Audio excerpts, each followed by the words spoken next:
BBC news আন্তর্জাতিক সংবাদে আপনাকে স্বাগতম। শুরুতেই সংবাদ শিরোনাম, এরপর বিস্তারিত। যুক্তরাষ্ট্র এবার চীনের সাথে এক হয়ে ইরানকে ধ্বংস করার জন্য প্রস্তুতি নিচ্ছে। চীন এবং যুক্তরাষ্ট্র মিলে ইরানকে ধ্বংস করে দেবে। আয়াতুল্লাহ খামিনিকে ১২ ঘণ্টার মধ্যে ট্রাম্পের কাছে ক্ষমা চাইতে বললেন চীন। চলতি বছরেই যুক্তরাষ্ট্র সফরে যাবেন চীনা প্রেসিডেন্ট। পর্তুগালের প্রেসিডেন্ট নির্বাচনে বিশাল বিজয় পেলেন বামপন্থী সেগুরো। জাপানে নির্বাচনে তাকাইচির দলের ভূমিধস জয়। নিরস্ত্রীকরণ ও বিদেশি শাসন মানবে না হামাস। এতক্ষণ শুনছিলেন সংবাদ শিরোনাম, এখন বিস্তারিত। আপনি যদি মুসলিমদের পাশে থাকতে চান তাহলে ভিডিওতে লাইক করে চ্যানেলটি অবশ্যই সাবস্ক্রাইব করে দিবেন এবং কমেন্টে জানিয়ে দিবেন আপনার মূল্যবান মতামত। এখন বিস্তারিত। চলতি বছরেই যুক্তরাষ্ট্র সফরে যাবেন চীনা প্রেসিডেন্ট। চলতি বছরের শেষ নাগাদ যুক্তরাষ্ট্র সফরে যাবেন চীনা প্রেসিডেন্ট শি জিনপিং। বিশ্বের শীর্ষ দুই অর্থনীতির মধ্যে চলমান বাণিজ্য যুদ্ধ ও কূটনৈতিক টানাপোড়েনের মাঝেই নতুন এই তথ্য জানান খোদ মার্কিন প্রেসিডেন্ট ডোনাল্ড ট্রাম্প। বুধবার ৪ ফেব্রুয়ারি এনবিসি নিউজকে দেওয়া এক সাক্ষাৎকারে ট্রাম্প এই ঘোষণা দেন। সাক্ষাৎকারের কিছু অংশ গতকাল রোববার প্রচারিত হয়। ট্রাম্প বলেন, হ্যাঁ, তিনি শি জিনপিং বছরের শেষ নাগাদ হোয়াইট হাউসে আসছেন। বিশ্বের সবচেয়ে শক্তিশালী দুটি দেশের হিসাবে আমাদের সম্পর্ক বর্তমানে অত্যন্ত চমৎকার। ২০২৬ সালের এপ্রিলে ডোনাল্ড ট্রাম্পের চীন সফরে যাওয়ার কথা রয়েছে। সেই সফরের কয়েক মাস পরেই শি জিনপিং ফিরতি সফরে যুক্তরাষ্ট্রে যাবেন বলে ধারণা করা হচ্ছে। গত বুধবার দুই নেতার মধ্যে এক দীর্ঘ ফোনালাপ হয়। সেখানে বাণিজ্য সংঘাত ছাড়াও তাইওয়ান ইস্যু, ইউক্রেনে রাশিয়ার যুদ্ধ ও ইরান পরিস্থিতি নিয়ে বিস্তারিত আলোচনা হয়েছে। ফোনালাপ প্রসঙ্গে ট্রাম্প বলেন, আমাদের মধ্যে চমৎকার আলোচনা হয়েছে। আমরা দুজনেই বুঝি এই সুসম্পর্ক বজায় রাখা কতটা জরুরি। পর্তুগালের প্রেসিডেন্ট নির্বাচনে বিশাল বিজয় পেলেন বামপন্থী সেগুরো। পর্তুগালের প্রেসিডেন্ট নির্বাচনে সোশ্যালিস্ট পার্টির প্রার্থী আন্তোনিও হোসে সেগুরো বিশাল জয় পেয়েছেন। এবারে নির্বাচনে সেগুরোর জয়কে মধ্যপন্থী ও গণতান্ত্রিক শক্তির বড় জয় হিসেবে দেখা হচ্ছে।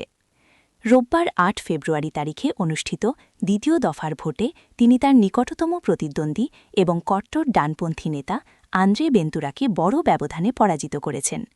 ৯৯%-এরও বেশি ভোট গণনার পর দেখা গেছে ৬৩ বছর বয়সী সেগুরো প্রায় ৬৬.৮% ভোট পেয়েছেন। অন্যদিকে বেন্তুরার ঝুলিতে পড়েছে মাত্র ৩৩.২% ভোট। এই জয়ের মাধ্যমে সেগুরো আগামী ৫ বছরের জন্য পর্তুগালের রাষ্ট্রপ্রধান হিসেবে দায়িত্ব পালন করবেন।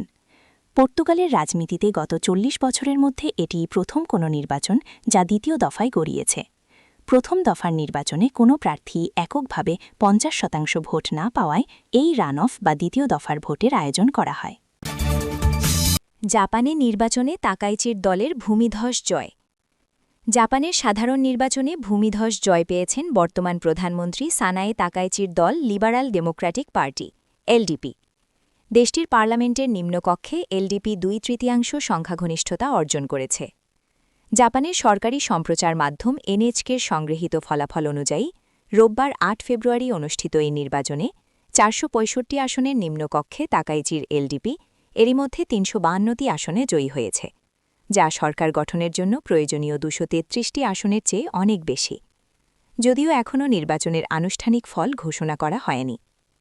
জয়ের আভাস পাওয়ার পর সাংবাদিকদের তাকাইচি বলেন, আমরা ক্রমাগত একটি দায়িত্বশীল ও সক্রিয় আর্থিক নীতির গুরুত্বের ওপর জোর দিয়েছি। আমরা আর্থিক নীতির স্থায়িত্বকে অগ্রাধিকার দেব এবং প্রয়োজনীয় বিনিয়োগ নিশ্চিত করব। সানায়ে তাকাইচি ব্যক্তিগতভাবে ব্যাপক জনপ্রিয় হলেও গত ৭ দশকের অধিকাংশ সময় জাপানের ক্ষমতায় থাকা এলডিপি সাম্প্রতিক সময়ে তহবিল জালিয়াতি ও ধর্মীয় কেলেঙ্কারির কারণে বেশ চাপে ছিল। দলের রাজনৈতিক ভাগ্য পরিবর্তনের আশায় প্রধানমন্ত্রীর দায়িত্ব নেয়ার মাত্র ৩ মাস পরেই তিনি আগাম নির্বাচনের ডাক দিয়েছিলেন। সংবাদমাধ্যম বিবিসি জানিয়েছে, জাপানের প্রথম নারী প্রধানমন্ত্রী হিসেবে তাকাইচি দলীয় নেতা হওয়ার মাত্র ৪ মাস পরেই জনগণের কাছ থেকে স্পষ্ট ম্যান্ডেট চাইতেই এ নির্বাচন ডাকেন। নিরস্ত্রীকরণ ও বিদেশি শাসন মানবে না হামাস। নিরস্ত্রীকরণের প্রস্তাব মানবে না বলে সাফ জানিয়ে দিয়েছে ফিলিস্তিনি প্রতিরোধ আন্দোলন হামাস। সংগঠনের এক জ্যেষ্ঠ নেতা গাজায় তাদের অস্ত্র সমর্পণ বা বিদেশি হস্তক্ষেপ মেনে নেওয়ার আহ্বানও দৃঢ়ভাবে প্রত্যাখ্যান করেছেন। চলমান যুদ্ধবিরতি প্রক্রিয়ার সঙ্গে যুক্ত যুক্তরাষ্ট্র ও ইসরায়েলের দাবিগুলোর বিরুদ্ধে তিনি এ অবস্থান ব্যক্ত করেন। হামাসের সাবেক প্রধান এবং বর্তমানে সংগঠনটি প্রবাস শাখার প্রধান খালেদ মিশাল রোববার ৮ ফেব্রুয়ারি দোহায় আয়োজিত সম্মেলনে এ মন্তব্য করেন। তিনি জোর দিয়ে বলেন, ইসরায়েলি দখলদারিত্ব অব্যাহত থাকা অবস্থায় সশস্ত্র প্রতিরোধকে অপরাধ হিসেবে গণ্য করা এবং ফিলিস্তিনি গোষ্ঠীগুলোকে নিরস্ত্র করার প্রচেষ্টা অগ্রহণযোগ্য। খালেদ মিশাল বলেন, প্রতিরোধ আন্দোলন, এর অস্ত্র এবং যারা এটি পরিচালনা করেছে তাদের অপরাধী হিসেবে গণ্য করা এমন কিছু যা আমাদের গ্রহণ করা উচিত নয়। তিনি আরও বলেন, যতদিন দখলদারিত্ব থাকবে ততদিন প্রতিরোধ জারি থাকবে।